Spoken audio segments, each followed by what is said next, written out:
Hello everyone, welcome back to the Magnificent Mags channel on this Friday afternoon. I hope your work and week's been good. It's almost the weekend. Thank you so much for watching. It's also match day eve. Yes, we're playing Manchester City tomorrow in the FA Cup 5th round. However, I wasn't planning on a video today because this isn't my Manchester City preview. No, it's the news that was dropped on the Newcastle United official app this morning. The ever divisive subject of season tickets. Yes. The club have released the info for the 2026-27 season, and again, it's caused anger amongst the fan base online.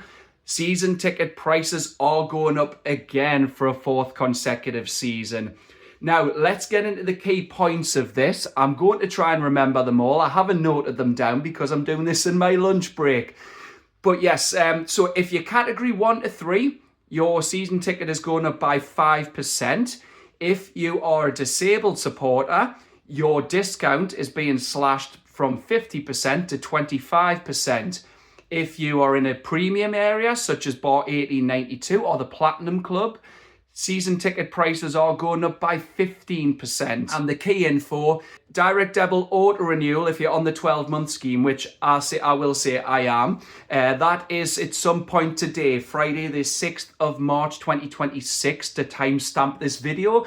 And the season ticket renewal window, you'll be sent a link that opens this coming Monday, the 9th of March 2026, and that'll stay open until the 31st of March. And despite the screenshot from the app on screen saying it's a Monday, if you check your calendars, the 31st of March is in fact a Tuesday. It's just before Easter weekend. So what do I think on this? Well, firstly, before anyone jumps in the comments, I know how economics work. And the majority of the time, I expected an increase. Does it mean I'm happy with it? No, because everything is expensive at the moment. Inflation's going up. We've got a war in the Middle East. That means there could be a blockade on oil. That means we'll have to pay more for that at the pump. And anything you normally import, if that's cut off, that means you'll have to source it elsewhere. And if there's demand, or you have to get it domestically from this country, that means demand will drive prices up. And while I expected this season ticket increase, it's the 4th consecutive season it's went up, by the way, at 5%. Doesn't mean you have to be happy with that, because I know how economics work. The cost's always passed on to the consumer, but budgets are tight at the moment. People get their wages in, but wages aren't going up, and when they do, they're normally less than inflation or this price rise of 5%. And I'll reveal mine now. I'm in the corner, so you can work out what it is. It's category 2, and if I'm paying £763 per season, I went on the 12-month scheme to spread the cost. That works out at approximately, without going into the pennies, £63 a month. That works out over the year. That's a £38 increase what it'll be. And that means it'll go up per month to £66 a month. That means the overall cost per season will be £801. And I know you normally go, well, £801 compared to other season tickets. As David Hopkinson said in his statement on the app, it's the second cheapest in the Premier League. And yes, he is right, but and he has said you've got to balance affordability with the need to generate revenue so we can continue to compete. But wages don't increase, as I've said. The wages stagnate the most compared to inflation, so everyone's feeling the pinch. But yeah, I know you might go, well, £38 and £3 a month in the grand scheme of things. That's half the price of a pint at the moment in most places. But it gets you rethinking. Like at the moment, with all these home games, we're going to be changing our strategy from our usual bars, because £6 a pint when you're out for a match day, it soon adds up, and that can get to more than £38 what it's going to be over the 12 months. And that's less than what you'll pay on a shop.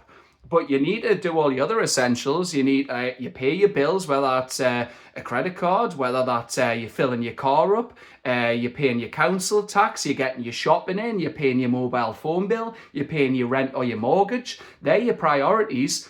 And a big thing for me in my life is Newcastle United. I do lots of other things outside of the match, but a big part of it, I've cut my nights out, the few and far between now with us being old, our late 30s, but I look at it like this, the socialising for most of us on a match day is a big thing. That's when I see me mates. That's when we have a drink, we can catch up with each other, we talk about the game, get excited, talk about the game that's just went, whatever the result may be, win, lose or draw. Everyone's in black and white out in the city, you get a buzz, it's a great feeling the match day. And I'm fortunate, I know, having a season ticket. I've had it for years now. I'm in the corner. But elsewhere in the ground, I've sat in the Milburn, I've sat in the Leazes before I moved to the corner when a seat became available. Well, a standing section as it is now. And I go to every home game, and where costs and loyalty points allow, I go to away games too where I can afford it. But everyone's feeling the pinch. And it's great Hopkinson saying it's the second cheapest season ticket in the league. I was talking to a lad before on X, I believe his name was called Andy. I am sorry if that's wrong, mate. But he was just telling us his son's disabled and his season ticket, I believe it was category 2, is going up by £200. And well, it's good, you get a PA ticket for free so he can accompany him to the game. It's just like, it just feels like, although Hopkinson said it's being brought in line with other Premier League clubs in terms of disabled access, having that slash, despite the fan advisory board they've posted, I'll post it on the screen, that asked the club not to increase season ticket prices, but they've went ahead and done it anyway. And they've also went to the Newcastle United Disabled Supporters Association, and they've obviously said, we don't want you to increase prices. I don't believe for 1 second that NUDSA have backed this price increase, but it's like the club have just went to them, we're doing it anyway. They've just done it to say, well, we've talked to them, but we've told them it's happening anyway. And there's also changes to the family area. The family area, they've said they're going to have to accommodate children who will no longer meet the criteria, now they're adults and they now qualify, for example, an older, I don't know if there's an 18 to 21 ticket or there's the adult tickets, they no longer meet the criteria for the family area. So they're going to have to be accommodated so they can be put standard seating in next to families whose tickets are still eligible based on the family area criteria. And that goes across basically the length of the Milburn. So that's going to be communicated in due course. But coming back to it, you'd be like, well, I understand the ticketing ticket increases. Like for the first 2 seasons, I could probably understand it. Mike Ashley never invested anything in the club. He was a penny pincher. We never had any commercial sponsorships. Everything went back into his pocket and it was minimal investment on the pitch. It was the bare bones. It was basically like someone who ate like chicken wings, left a bit of the meat on the bone. That was our club, barely on life support, barely surviving, like basically kept in an induced coma. That's what it felt like. So when we got the takeover and understand the increases, because we needed to like raise everything up and trying to close the gap on the current top 6. You know what I mean? We're trying to close that gap on these clubs. So I can understand the first few seasons, but you think, would there be a price freeze? I've got a friend who goes to the game with 4 season tickets. He's massively affected where they sit. I've got a couple of friends who are on the 10-year deal. So they'd been on it for a while. And then they've come off the 10-year deal and they've seen subsequent seasonal increases.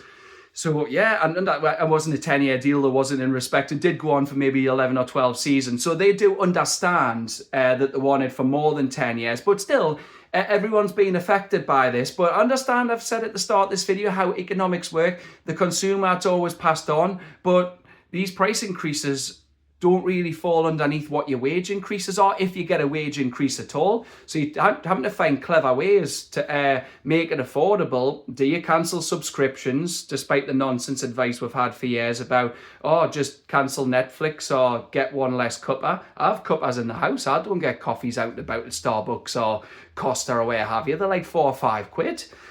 Yeah, match days, I said we've adjusted it for these coming games. We normally go to some bars, like Saturday we went to Harry's. I love it in there. It's a great night in Harry's. We're in Pop World, we went to the Old George, we're in Revolution de Cuba. We're cutting the cloth accordingly with all these home games coming out and the derby still to come, because I still need to put petrol in my car and I've still got Mother's Day coming up next week. So you've got to think of all these things. And we're going to go to a few cheaper bars, chuck a couple of spoons in there. It's good at the moment. They've got real ale on, win 5 swans, like I said, after the game on Wednesday night till closing. But it's because it was affordable. It's £2 or £3 a pint.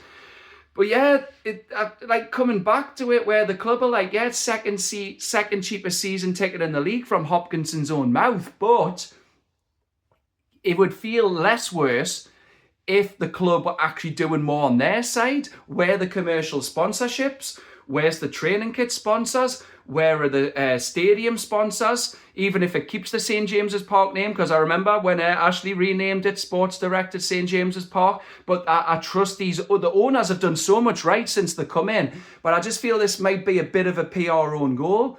This is my opinion. It's my channel, so this is my opinion. I know it's subjective. Some people mightn't mind it. I understand. That's how life works. But where's the stadium sponsorships? Where's the training kit sponsors? Where's the training ground sponsors? And everything you see in the ground with sponsorships, whether you're in the ground itself or you're watching at home, it seems like everything's geared towards the fan putting their hands in the pocket that much more. They're asking for money for new training kits. You get the new training gear, the latest one that the club wore that's blue with the maroon stripes down the side. It just seems like it's always us having to put our hand in our pocket. Where are these big sponsorships? Are they waiting for the Manchester City outcome with their charges? That's apparently due in October. But it's asking for the training kits. Like I said, new kits come out every season. It's 3 or 4 now.